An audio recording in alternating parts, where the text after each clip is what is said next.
Driving. We're going to explore the safest ways to maneuver on today's freeways. We'll cover questions like, what's the best way to merge onto a fast-moving, multi-lane highway? How should you handle the mysterious weave lane? And how do you know when you've finally reached your exit? All this and more in Freeway Driving. Welcome to Driving Safety. I'm Patrice King-Brown. I'm John Burnett, and we're here today to talk about driving safely on superhighways. Freeways. Fast, multi-lane, limited access roads. Today's and tomorrow's. The highways of tomorrow are already being planned by federal and state departments of transportation. Smart highways of the future may control the speed of our cars and provide drivers with traffic data through in-car information systems. It's a project that won't depend on building new roads, but will simply make our present highway system work much more effectively through the use of technology. Even though the highways of tomorrow will be a significant advance, let's not underestimate the value of our current freeway system. Today's interstate highways are marvels of sophisticated engineering. They're designed for faster traffic, and they're safer than other highways because traffic travels on them in the same direction and at roughly the same speed. But safe as they are, they demand special skills at critical decision points. Let's take a look now at a typical trip on a freeway and see some of these special skills in action. Before entering a freeway, you should be sure that you know what entrance and exit you're going to use. Safety requires advanced planning. What's the best way to merge onto a fast-moving multi-lane freeway? Entering today's freeways, Patrice, can be safe and efficient if a driver follows a few important procedures. A driver should take care to enter the freeway smoothly and decisively. Accelerate to freeway speed in the acceleration lane with your turn signal on and identify a gap to merge into. Watch the gap in your rear view and side view mirrors and use head checks to watch your vehicle's blind spot. After a final head check, merge into traffic and turn off the directional signal. It's important not to hesitate on the ramp or acceleration lane and not to merge at too slow a speed. In some situations, there will be traffic signals to tell you when to enter the freeway at entrance points. How should you handle the mysterious weave lane? Well, some freeway entrances are served by a special type of access lane, which also serves as an exit. That's a weave lane. In a weave lane, the entering motorist should yield to cars using the lane for exiting. The exiting vehicle should choose an appropriate gap and merge, while the entering car accelerates and merges with through traffic. The weave lane calls for quick decisions and a spirit of cooperation. After entering a freeway, the question of which lane to travel in arises. The right-hand lane is the slow lane and is normally used to serve entrances and exits. When traveling in the right lane, keep alert for cars entering the highway. Allow them to accelerate and decelerate and drive in such a way as to create gaps for merging vehicles. The middle lane of a freeway is typically used for through traffic, and the farthest left lane is for passing and higher speed traffic.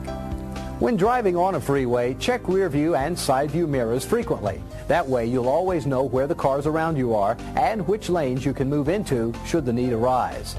When changing lanes, however, even if you think you know where neighboring vehicles are, be sure to signal your intentions and make a head check of your vehicle's blind spot before moving. One reason to change lanes is to maintain the space margin around your vehicle. A good way to determine how much space you need is to imagine 3 zones of space in front of your vehicle.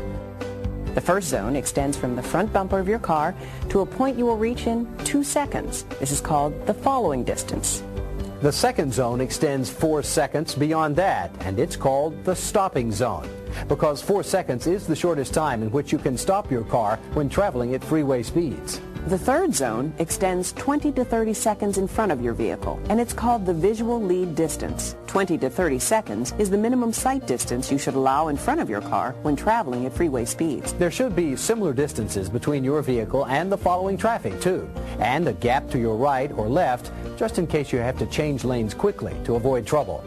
If you're being tailgated, move over or speed up. If you should have to stop quickly on a freeway, you have to act fast. Tap your brakes lightly first to flash your brake lights and warn following motorists. Then stop as quickly and as smoothly as possible.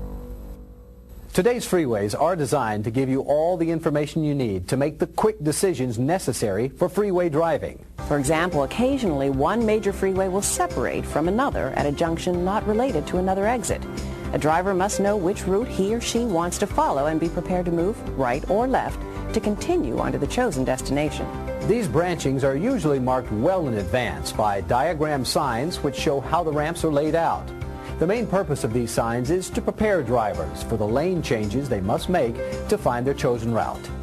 Now, Patrice, how do you know when you've finally reached your exit? Well, John, the driver will know that he or she is approaching the intended exit by observing a series of advanced guide signs that follow a uniform progression.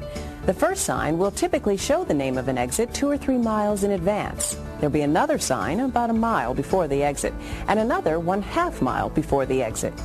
The exit itself will be marked with its name and an arrow indicating the position of the off-ramp. Upon observing the advanced guide signs identifying the intended exit, a driver should begin to maneuver the vehicle into the lane serving the exit.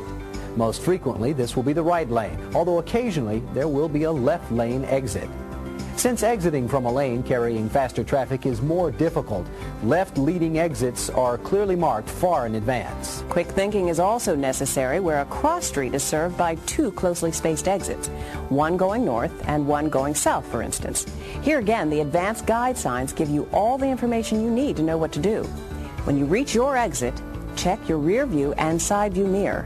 Signal your intention to exit. Double-check the traffic around you, and don't forget that head check of your vehicle's blind spot. Merge into the deceleration lane as early as possible and use the deceleration lane to slow to ramp speed before entering the ramp itself. Take care. Ramps frequently include tight curves. If you should miss your exit, go on to the next one. Never back up on a freeway.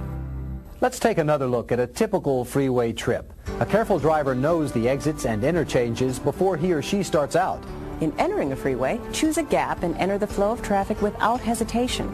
Change lanes and pass smoothly, keeping your eyes on the traffic around you and behind you at all times. Maintain a space cushion around your car. Maneuver your vehicle so as to leave a space option in case of emergency.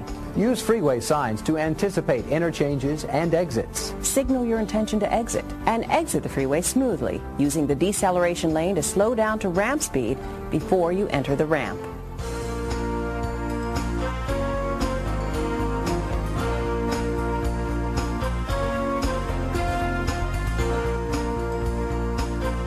You know, when you want to get from one place to another, freeways like the ones we've seen here are the best roads you can choose. That's right, and the skills and habits that you've seen presented here are your best bet for a safe and pleasant